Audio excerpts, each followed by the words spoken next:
All right, hey everybody, back with another news feed here for you. This one kicking it off, why dealers don't understand buyers' needs.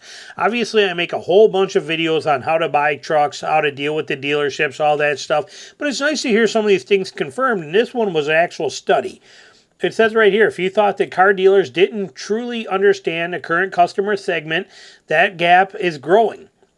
That's not the finding of urban science, that graph is only growing. That's not the finding of Urban Science poll of 240 or 254 original equipment manufacturer car dealers and 3,000 U.S. car customers who owned or lease a vehicle or intend to within 12 months. The poll was conducted mostly in January 2025, but includes a follow-up study to evaluate how the attributes have changed since new policies were put into place by the Trump administration. So pretty significant group size. When you think about it, they're talking about EVs here. Don't care about that. We're going to get into this. It says right here, of course, customers dread buying a car, mostly because of dealer experience. It's hardly a secret, yet 61% of dealers strongly agree that the model is optimized for the future. They're so far gone and so far off, yet 61% of dealers strongly agree the model's optimized for futures with the current system we have for dealerships right now. What a lie, what a joke, it's currently optimized for dealers, not for us, the customers. They can kiss my rear end. Car buyers aren't nearly as enthralled, which is 37% of auto buyers agreeing. That makes more sense. That's up from 13%, or up 13% from last year, though, according to this Science Harris poll. But 9 in 10 auto buyers would consider purchasing from a traditional dealership, compared to only 52 who would buy from an online realtor like CarMax or Carvana.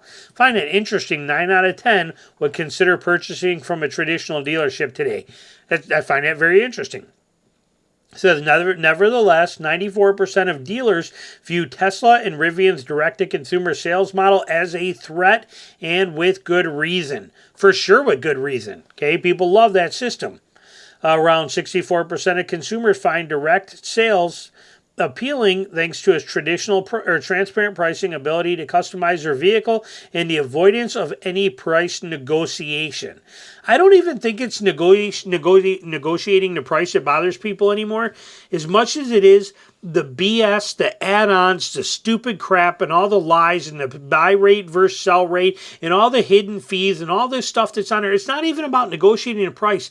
It's the constantly being taken advantage of by the dealer that is the problem. That's what people hate more than anything. Okay, not even negotiating. They could care less about negotiating. They're just sick and tired of being taken advantage of. They feel like they need a shower anytime they step on a lot of a dealership, and it's disgusting. If buyers have any hesitation, it stems from the inability to test drive and concerns over post-purchase servicing. They're talking about direct-to-consumer sales. It says right here, however, consumers are becoming less enthralled primarily due to AI's tendencies to provide misinformation and its lack of transparency in the dealerships today. Because they're talking about how dealerships are using more AI to track services, manage things, customer targeting, website chat bots, this stuff, and people are not liking it.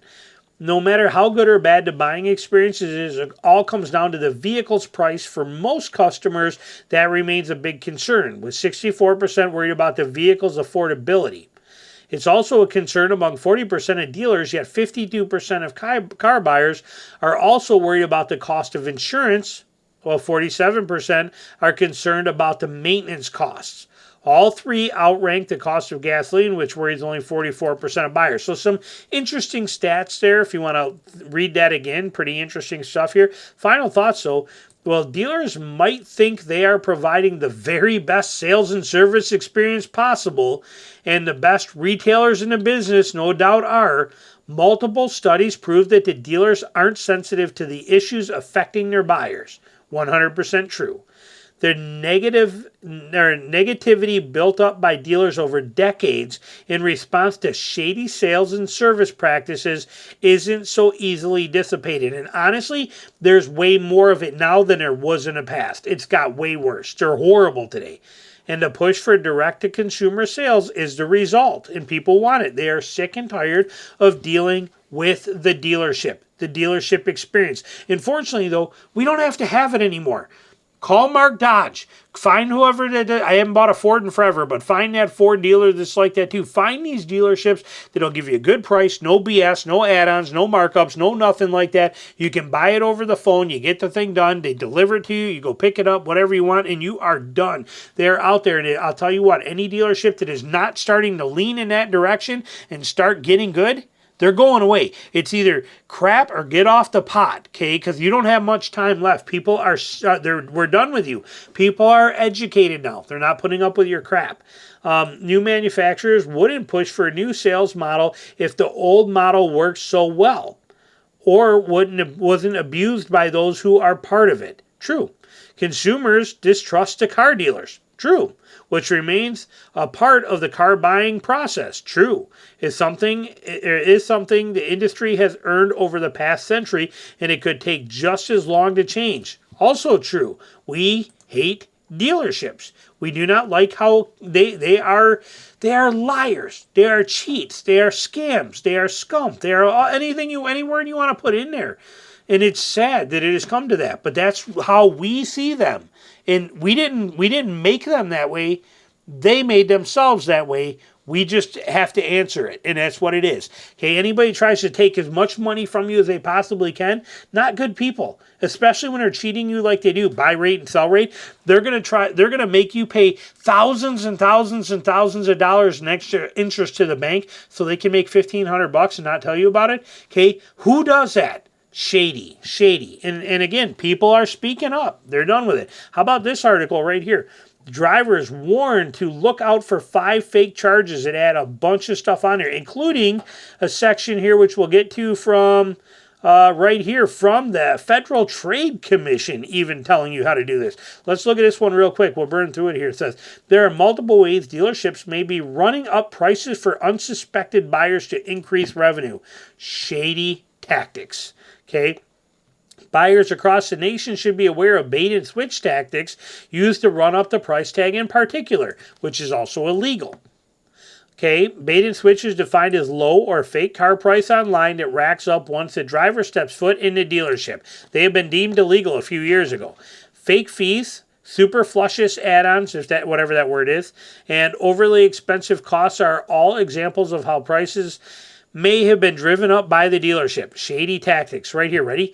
71% of used car purchases had hidden fees that were either illegitimate or excessive, according to Copilot, a car purchasing company. 71%. How horrible is that? The average price of said hidden fees on a used car, $640, racking up tons of revenue for sellers.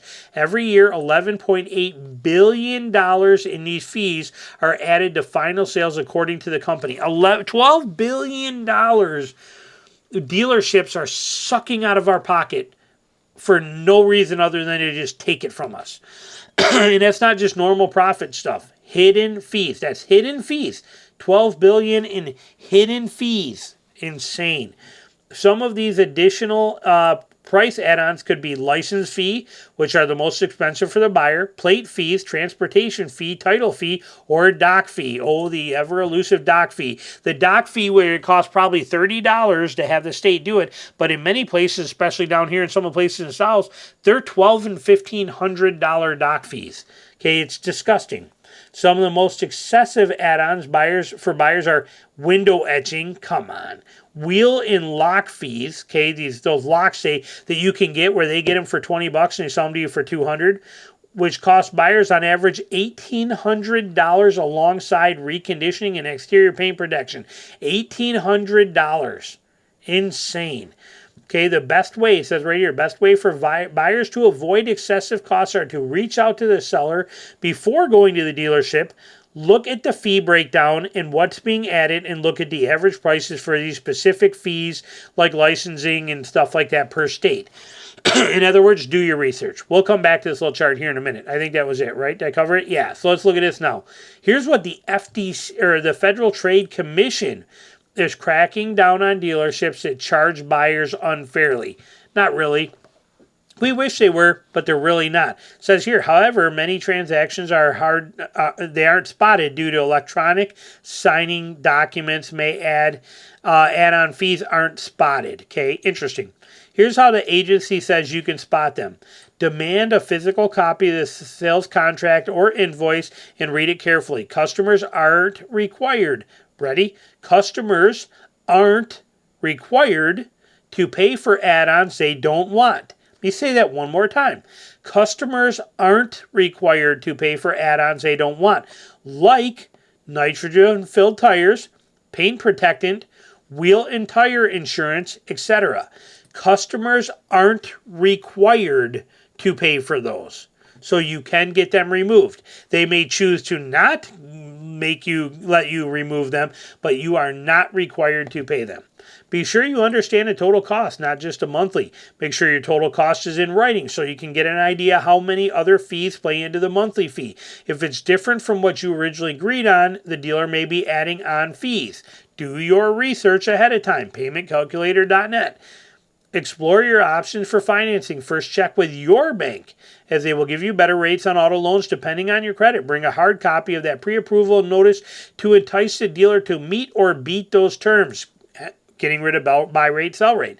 If you have been charged illegally, the FTC encourages you to report it to the FTC.